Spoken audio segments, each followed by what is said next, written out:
এই যে রামচন্দ্রপুর আইসি, রামচন্দ্রী। এখানে ইচা মাছ, ইচা মাছ পাবে। তিব্বত আসলে নি শুনছেন নি নতুন নতুন ঢাকা শহরে নামি দামি লোক হইয়াছি। এই যে চিংড়ি মাছ লড়তাছে, জাতীয় পাখি চিংড়ি মাছ লড়তাছে, চিংড়ি মাছ। এটা এটা গ্রামীণ বাজার, এটা গ্রামীণ বাজার।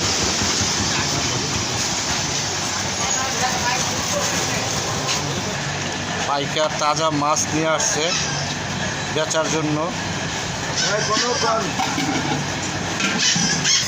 এই হলো নদী, এই নদীর থেকেই মাছগুলি যায় ঢাকাতে। এই নদীর মাছ একসময় আরও অনেক উত্তাল, অনেক ভরা ছিল নদী। আস্তে আস্তে নদীগুলি অনেক শুকিয়ে গেছে, নদীর পরিবেশগুলিও চেঞ্জ হয়ে গেছে।